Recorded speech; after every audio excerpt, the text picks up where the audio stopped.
Hello everyone, आप सभी का हमारे चैनल पर स्वागत है। आज की इस वीडियो लेक्चर में हम क्लास 9th विज्ञान वार्षिक परीक्षा 2025 के एक नए पेपर को यहाँ पर हम लेकर आए हैं और आज इस पेपर को यहाँ पर हम पूरा हल करेंगे। एक एक क्वेश्चन के बारे में यहाँ पे हम सीखते हुए आगे चलेंगे। सबसे पहले यहाँ पर खंड क में आएंगे तो यहाँ पर बहुविकल्पी प्रश्न पूछा गया है जो कि हमें ओएमआर शीट पर करना होता है। पहला क्वेश्चन यहाँ पर दे रखा है, विस्थापन परिवर्तन की दर कहलाती है। तो विस्थापन परिवर्तन की जो दर होती है वो वेग कहलाती है। ऑप्शन नंबर जो ब वाला है ये वाला इसका आंसर हो जाएगा। इसके बाद क्वेश्चन नंबर दूसरा यहाँ पर दे दिया है, 10 किग्रा के पिंड में 9.8 मीटर पर सेकंड स्क्वायर का त्वरण उत्पन्न करने हेतु आवश्यक बल का मान है। को कैसे सॉल्व करेंगे, यहाँ पे हम यम बराबर हमारा दे रखा है 10 kg त्वरण जिसे हम ए से प्रदर्शित करते हैं। ए के बराबर हमको दे रखा है 9.8 मीटर पर सेकंड स्क्वायर। यहाँ पे हमसे बल F का मान हमसे यहाँ पे पूछ रहा है। तो हमारा जो सूत्र होता है F बराबर यम गुणे ए होता है। ठीक है, यम का मान 10 दे रखा है, F के बराबर यहाँ पर हो जाएगा 10 गुणे ए का मान दे रखा है 9.8। यहाँ पे इसका हम गुणा कर देंगे। ठीक है, तो दशमलव से ये कट जाएगा। यहाँ पे क्या आ जाएगा, F के बराबर 98 न्यूटन। और इस तरह से ऑप्शन नंबर जो फर्स्ट वाला यहाँ पर दे रखा है ये वाला इसका आंसर हो जाएगा। इसके बाद क्वेश्चन नंबर तीसरा यहाँ पर दे दिया है, समान आकार की फुटबॉल और पत्थर में जड़त्व अधिक होगा, किसमें अधिक होगा यहाँ पे हमें बताना है। तो यहाँ पर हम देखेंगे तो पत्थर में जो जड़त्व होगा वो अधिक होगा। ऑप्शन नंबर ब वाला इसका आंसर हो जाएगा। इसके बाद क्वेश्चन नंबर 4 यहाँ पे दे दिया है, किसी व्यक्ति का द्रव्यमान 60 किग्रा है तो उसका द्रव्यमान चंद्रमा पर कितना होगा। चंद्रमा पर भी सेम ही होगा। ऑप्शन नंबर जो फर्स्ट वाला यहाँ पर दे रखा है 60 किग्रा ही होगा, ये वाला इसका आंसर हो जाएगा। इसके बाद क्वेश्चन नंबर 5 यहाँ पर दे दिया है, गतिज ऊर्जा का मात्रक है। तो गतिज ऊर्जा का जो मात्रक होता है वो जूल होता है। ऑप्शन नंबर जो फर्स्ट वाला है ये वाला इसका आंसर हो जाएगा। इसके बाद क्वेश्चन नंबर 6 यहाँ पर दे दिया है, हर्ट्ज मात्रक है। तो हर्ट्ज जो होता है वो आवृत्ति का मात्रक होता है। ऑप्शन नंबर ब वाला इसका आंसर हो जाएगा। इसके बाद क्वेश्चन नंबर 7 यहाँ पर दे दिया है, ध्वनि की चाल अधिकतम होगी। ध्वनि की जो चाल होती है वो ठोस चीज़ों में अधिकतम होती है। ऑप्शन नंबर द वाला इसका आंसर हो जाएगा। इसके बाद क्वेश्चन नंबर 8 यहाँ पर दे दिया है, आयरन का प्रतीक है। तो आयरन का जो प्रतीक होता है वो Fe होता है। ऑप्शन नंबर स वाला इसका आंसर हो जाएगा। इसके बाद क्वेश्चन नंबर 9 यहाँ पे दे दिया है, ऊर्ध्वपातन द्वारा किया जाता है। ठीक है, ऊर्ध्वपातन द्वारा शुद्ध किया जाता है। इस तरह से क्वेश्चन होगा नौसादर को। ऑप्शन नंबर फर्स्ट वाला इसका आंसर हो जाएगा। इसके बाद क्वेश्चन नंबर 10 यहाँ पे दे दिया है, कमरे के ताप पर द्रव धातु है। ऑप्शन नंबर जो स वाला यहाँ पे दे रखा है पारा, जिसे हम Hg से प्रदर्शित करते हैं, ये वाला इसका आंसर हो जाएगा।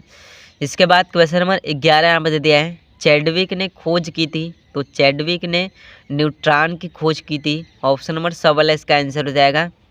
इसके बाद क्वेश्चन नंबर 12 यहाँ पे दे दिया है, बर्फ़ का गलनांक है।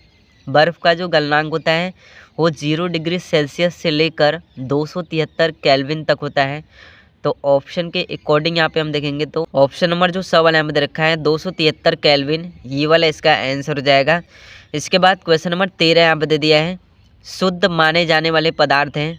ऑप्शन नंबर जो ब वाला यहाँ पे दे रखा है मिश्रण, ये वाला इसका आंसर हो जाएगा। इसके बाद क्वेश्चन नंबर 14 यहाँ पे दे दिया है, माइटोकॉन्ड्रिया में ऊर्जा किस रूप में बनती है। तो माइटोकॉन्ड्रिया में ऊर्जा ATP के रूप में बनती है। ऑप्शन नंबर फर्स्ट वाला इसका आंसर हो जाएगा। इसके बाद क्वेश्चन नंबर 15 यहाँ पे दे दिया है, पादप कोशिका की पहचान है। पादप कोशिका की जो पहचान होती है वो कोशिका भित्ति होती है। ऑप्शन नंबर ब वाला इसका आंसर हो जाएगा।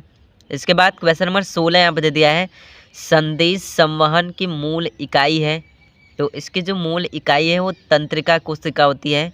ऑप्शन नंबर जो स वाला यहाँ पे दे रखा है तंत्रिका तंत्र, ये वाला इसका आंसर हो जाएगा। इसके बाद क्वेश्चन नंबर 17 यहाँ पे दे दिया है, जल तथा खनिज वाहित किए जाते हैं। ऑप्शन नंबर जो ब वाला यहाँ पे दे रखा है जाइलम के द्वारा, ये वाला इसका आंसर हो जाएगा। इसके बाद क्वेश्चन नंबर 18 यहाँ पे दे दिया है, छिद्र पाए जाते हैं। तो ये पौधों की पत्ती की सतह पर पाए जाते हैं। ऑप्शन नंबर ब वाला इसका आंसर हो जाएगा। इसके बाद क्वेश्चन नंबर 19 यहाँ पे दे दिया है, दुग्ध उत्पादन में अपार वृद्धि कहलाती है, तो इसे हम श्वेत क्रांति बोलते हैं।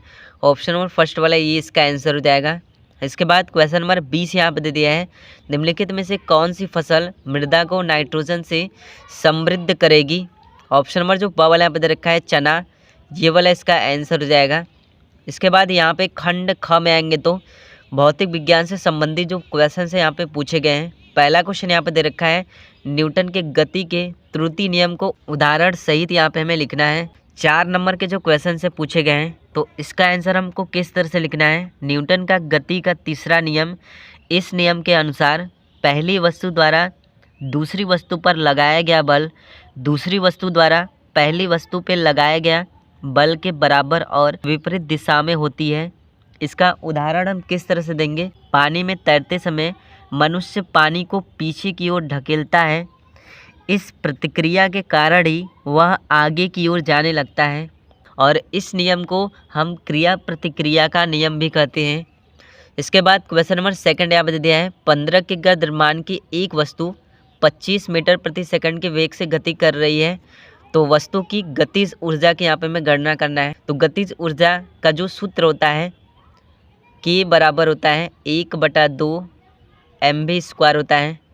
ठीक है, यहाँ पर हम देखेंगे तो द्रव्यमान का मान हमको दे रखा है, यम का मान हमको दे रखा है, यम बराबर हमको दे रखा है 15 किग्रा, और उसके बाद वेग का मान हमको दे रखा है 25 मीटर प्रति सेकंड, v बराबर 25 मीटर प्रति सेकंड यहाँ पे हमको दे रखा है।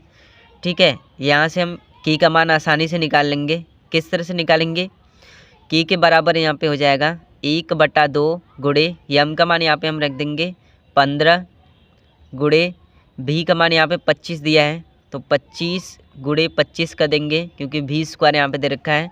सभी का यहाँ पे हम गुणा कर देंगे, इसके बट्टे यहाँ पे हम 2 कर देंगे। ठीक है, गुणा करने के बाद इसके बट्टे 2 यहाँ पे हम कर देंगे, तो हमारा जो आंसर आ जाएगा 4687.5 जूल। ये इस तरह से ये हमारा आंसर हो जाएगा। इसके बाद क्वेश्चन नंबर तीसरा यहाँ पे दे दिया है, तरंग किसे कहते हैं, तरंग कितने प्रकार की होती है, प्रत्येक का एक एक उदाहरण द्वारा यहाँ पे हमें लिखना है। 6 नंबर के जो लॉन्ग क्वेश्चन यहाँ पे पूछे गए हैं, तो इसका आंसर हमको किस तरह से देना है। सबसे पहले यहाँ पे हम देखेंगे तरंग क्या होता है। भौतिकी में तरंग का मतलब कंपन या दोलन होती है। तरंगे कई प्रकार की होती हैं, जैसे यांत्रिक तरंगे, विद्युत चुंबकीय तरंगे, ऊष्मीय तरंगे, अनुप्रस्थ तरंगे, अनुदैर्ध्य तरंगे, प्रगामी तरंगे।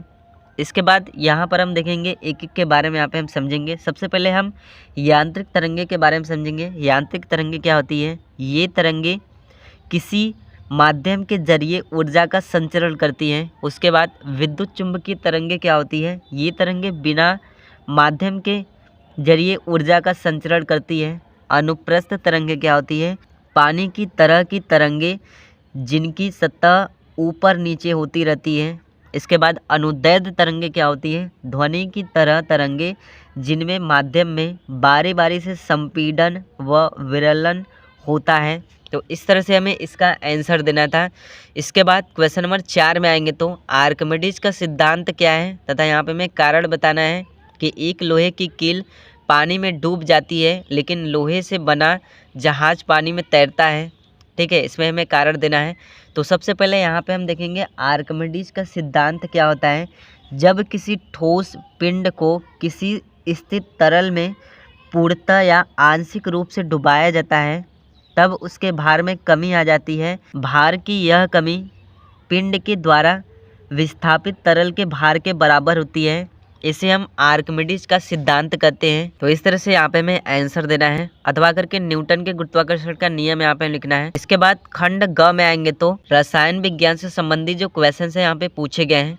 क्वेश्चन नंबर 5 यहाँ पे दे दिया है, द्रव्य क्या है, इसकी कितनी अवस्थाएं होती हैं, उदाहरण सहित यहाँ हमें स्पष्ट करना है। तो सबसे पहले यहाँ पे हम देखेंगे द्रव्य क्या है। द्रव्य पदार्थ का वह रूप होता है जिसका निश्चित द्रव्यमान और संरचना होता है। यह मुख्यतः 3 अवस्थाओं में पाया जाता है। पहला जो होता है वो ठोस होता है, दूसरा द्रव, तीसरा होता है गैस। इसके बाद क्वेश्चन नंबर 6 यहाँ पे दिया है, कोलाइडी विलयन तथा निलंबन को यहाँ पे हमें उदाहरण सहित परिभाषित करना है। तो सबसे पहले यहाँ पे हम देखेंगे कोलाइडी विलयन क्या होता है। एक समांगी मिश्रण है जिसमें विलय के कणों का आकार 10⁻⁻9 मीटर तथा 10⁻⁻7 मीटर के बीच होता है, कोलाइडी विलयन कहलाता है। उदाहरण इसका क्या हो जाएगा, दूध, गोंद, जेली हो जाएगा। निलंबन क्या होता है, जिन मिश्रणों में कण घुलते नहीं बल्कि माध्यम में निलंबित रहते हैं उन्हें हम निलंबन कहते हैं। जैसे इसका उदाहरण यहाँ पे क्या हो जाएगा, गंदला पानी। इसके बाद क्वेश्चन नंबर 7 में आएंगे तो निम्नलिखित यौगिकों का यहाँ पे हमें रासायनिक सूत्र लिखना है। जैसे यहाँ पे दे रखा है कैल्शियम क्लोराइड, तो कैल्शियम क्लोराइड का रासायनिक सूत्र यहाँ पे क्या हो जाएगा, CaCl2 हो जाएगा, CaCl2। इसके बाद एल्यूमिनियम ऑक्साइड, एल्यूमिनियम ऑक्साइड का क्या हो जाएगा, Al2O3 हो जाएगा। इसके बाद क्वेश्चन नंबर 8 में आएंगे तो डाल्टन के परमाणु सिद्धांत यहाँ पे हमें लिखना है। तो डाल्टन का परमाणु सिद्धांत क्या होता है, डाल्टन के परमाणु सिद्धांत के अनुसार सभी पदार्थ परमाणु से बने होते हैं, परमाणु अविभाज्य सूक्ष्मतम कण है। इसके बाद यहाँ पे खंड घ में आएंगे तो जीव विज्ञान से संबंधित जो प्रश्न है यहाँ पे पूछे गए हैं। पहला क्वेश्चन यहाँ पे दे रखा है, लाइसोसोम को आत्मघाती थैली क्यों कहते हैं, यहाँ पे हमें बताना है। तो इसका आंसर क्या हो जाएगा, क्योंकि इसमें पाचक एंजाइम होते हैं। कोशिका क्षतिग्रस्त के पश्चात ये एंजाइम कोशिका को पचा लेते हैं। इसके बाद क्वेश्चन नंबर 10 यहाँ पे दे दिया है, जाइलम तथा फ्लोएम ऊतक के कार्य यहाँ पे हमें लिखना है। सबसे पहले यहाँ पे हम देखेंगे तो जाइलम का कार्य क्या है, यह पौधे में पानी और पोषक तत्वों का संवहन करता है। उसके बाद फ्लोएम ऊतक का कार्य क्या है, यह पत्ती से पौधे के विभिन्न भागों में खाद्य पदार्थों का संवहन करता है। इसके बाद क्वेश्चन नंबर 11 यहाँ पे दे दिया है, खेतों में खाद तथा उर्वरक क्यों उपयोग करते हैं। तो इसका आंसर क्या हो जाएगा, मिट्टी की उर्वरता बढ़ाने और पौधों के विकास के लिए किया जाता है। इसके बाद क्वेश्चन नंबर 12 में आएंगे तो तंत्रिका कोशिका की यहाँ पे हमें 2 विशेषताएं बतानी है। तो पहली विशेषताएं क्या हो जाएगी, ये कोशिकाएं विद्युत संकेतों के जरिए काम करती हैं। दूसरी विशेषताएं क्या हो जाएगी, ये कोशिकाएं अंतर कोशिकीय संचार के लिए विशेषज्ञ हैं। तो इस तरह से क्लास 9th साइंस वार्षिक परीक्षा 2025 के क्वेश्चन पेपर में जो क्वेश्चन से पूछे गए हैं। तो वीडियो पसंद आए तो वीडियो को लाइक कर दीजिएगा, साथ ही हमारे चैनल पर नए चैनल को सब्सक्राइब कर दीजिएगा।